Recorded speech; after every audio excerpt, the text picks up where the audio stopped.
हरे कृष्णा। तो उम्मीद है कि आप लोग मेरी बात सुन पा रहे हैं। ये बहुत ही महत्वपूर्ण श्लोक है श्रीमद् भागवतम से 7वें स्कंद के 9वें अध्याय का 10वां श्लोक है। कई बार लोग कहते हैं कि तुम भक्त बन गए तो तुम तो अपने उद्धार के चक्कर में हो, तुम अपने माता पिता के लिए क्या कर रहे हो। शायद आप लोगों को कई बार ये आक्षेप किया गया हो तुम हमारे लिए कुछ नहीं कर रहे। तो यहाँ पे प्रहलाद महाराज की उक्ति देखिए क्या कह रहे हैं। कह रहे हैं विप्राद्विषण गुणयुतान अरविंद नाभा पादारविंद विमुखात् स्वपचम वरिष्ठम मन्ये तदर्पित मनोवचने हितार्था प्राणम पुनाति सकुलम न तु भूरिमानः। प्रहलाद महाराज कह रहे हैं विप्राद उस विप्र से जो द्विषड गुण युताद, द्वि मतलब दो, षड मतलब 6 और 2 गुणा 6 मतलब 12 और गुण मतलब गुण।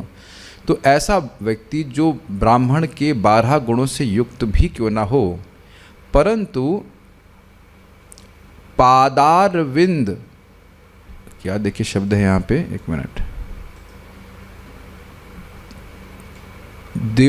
विप्राद द्विषद गुण युताद, युत मतलब युक्त होना।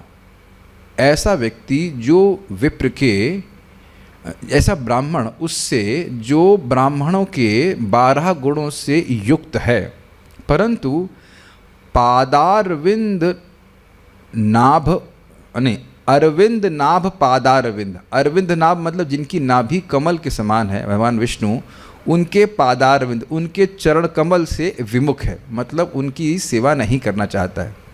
समझ में आ रहा है क्या शब्द है? अरविंद युताद, अरविंद नाभ पादारविंद, ठीक है। द्विषड गुण युताद अरविंद, और दिख रहा है अरविंद नाभ पादारविंद, अरविंद नाभ कमल नाभ भगवान विष्णु के पादारविंद, उनके चरणों से विमुख है, उनके बारे में सुनना नहीं चाहता, उनको सेवा नहीं करना चाहता, उनको देखना नहीं चाहता, ये सब ऐसा व्यक्ति है। तो उस विप्राद, उस विप्र से, उस ब्राह्मण से स्वपचम वरिष्ठम, स्वपच मतलब होता है जो कुत्ते को पकाते हैं, मतलब कुत्ते को खाते हैं। तो कुत्ता खाने वाले के यहाँ कोई जिस कुल में पैदा हुआ है वह उससे वरिष्ठ है, उससे श्रेष्ठ है। किससे? उस ब्राह्मण से जो ब्राह्मणों के 12 गुणों से युक्त है लेकिन भगवान से विमुख है। तो अब वो कौन सा स्वपच है जिसको आप ब्राह्मण श्रेष्ठ मानते हैं? तो कहते हैं मन्ने, मैं मानता हूँ। प्रहलाद महाराज एक महाजन है, वो कहते हैं मन्ने, मैं मानता हूँ।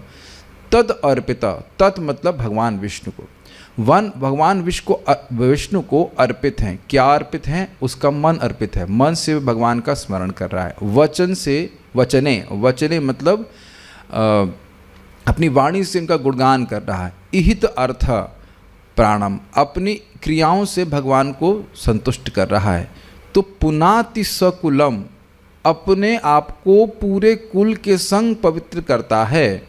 न तो भूरी माना, भूरी माना मतलब जो व्यक्ति अपने को बहुत मानता है, अहंकारी है, तो वैसा ब्राह्मण जो बहुत अहंकार से युक्त है और इस अहंकार से वशीभूत होकर भगवान के शरणागत नहीं है, उससे वह व्यक्ति श्रेष्ठ है जो कुत्ता खाने वाले क्या पैदा हुआ। लेकिन ध्यान दीजिएगा वो कुत्ता खा नहीं रहा है, क्योंकि लिखा क्या है? तद अर्पित मनोवचन हितार्थ। देखिए हित अर्थ का अर्थ यहाँ पे बताया गया है। यहाँ पे आप शब्दार्थ में देखेंगे, शब्द को देखिए यहाँ पे, मनः मतलब अपना वचन, अपना मन, वचन मतलब शब्द, इहत मतलब प्रत्येक प्रयास, प्रवास नहीं होना चाहिए, प्रत्येक प्रयास, और अर्थ मतलब संपत्ति, प्राण तथा जीव मतलब जीवन। समझ में आया? यानी कि अपने सारे प्रयास, इहित का मतलब होता है, इहा मतलब होता है प्रयास, अपने सारे प्रयास, अपने धन को, अपने प्राणों को, प्राण का मतलब होता है प्राण से हमारे सारे शरीर क्रियान्वित रहता है, इसलिए प्राण समर्पित करने का मतलब होता है अपने शरीर से संचालित होने वाली सभी क्रियाओं को भगवान को समर्पित करना। सबको समझ में आ रहा है श्लोक? अब आप देख सकते हैं भक्ति की कितनी अद्भुत शक्ति का यहाँ पे वर्णन हुआ है।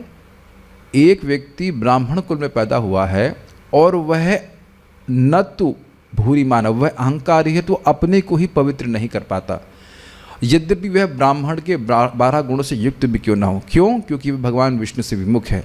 लेकिन उससे श्रेष्ठ वो व्यक्ति है जो कुत्ता खाने वाले के यहाँ पैदा हुआ है, लेकिन अपने मन को, अपने शब्दों को, अपनी वाणी को, अपनी क्रियाओं को और अपने प्रयासों को, अपने धन को, अपने प्राण को भगवान को अर्पित कर रहा है, अर्थात भगवान की सेवा में लगा रहा है। तो आप समझ रहे हैं, ये बैठ के जो भगवान का नाम जप कर रहे हैं भक्त, चाहे लड़के हों चाहे लड़की हों, यहाँ लिखा है लड़के लड़की, ऐसा कुछ लिखा नहीं, चाहे लड़का हो चाहे लड़की हो चाहे कोई भी हो, वह न सिर्फ अपने को पवित्र करता है बल्कि पूरे कुल को पवित्र करने वाला है।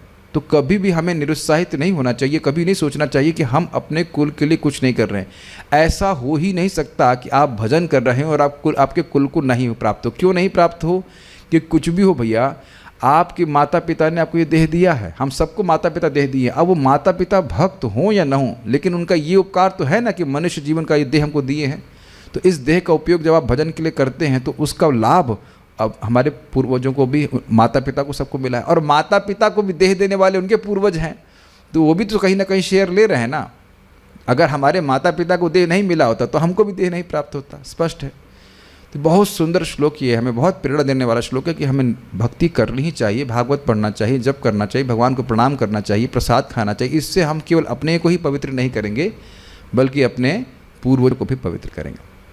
So will chant Hare Krishna now and delivers, अपने आप को भी पवित्र करेंगे और कुछ कुल को भी पवित्र करेंगे। और पूर्वज, आपको एक बात और बताऊंगा बात, कार्तिक में छोटा सा उदाहरण दूंगा। कार्तिक की महिमा के बारे में लिखा हुआ है कि पूर्वज प्रार्थना करते हैं कि भगवान हमारे कुल में कोई व्यक्ति पैदा हो जाए जो आपको दीप दान करे कार्तिक में, तो क्या होगा? तो कह रहे हैं उससे चक्री भगवान कृष्ण जो चक्र धारण करते हैं वो हमारा भी उद्धार कर देंगे, हमको मुक्त कर देंगे। ये कार्तिक महात्म्य में स्पष्ट लिखा हुआ है। और ऐसे ही भागवत में दत्ती महारानी के प्रसंग में लिखा हुआ है कि जो व्यक्ति इस प्रसंग को पढ़ता है उसके पूर्वज डांस करते हैं नृत्य करते हैं, क्योंकि उनको महान पुण्य प्राप्त होता है, उनको बहुत सुविधा प्राप्त होती है। तो इसमें कोई संदेह नहीं करना चाहिए कि आप भगवान का भजन कर रहे हैं तो अपना तो लाभ कर ही रहे हैं, असीमित अपने कुल का भी लाभ कर रहे हैं। ओके, सभी कुल के उद्धारकर्ताओं को मेरा दंडवत प्रणाम। भजन करते रहिए और सभी के कुलों को पवित्र करते रहिए। ओके, हरे कृष्णा।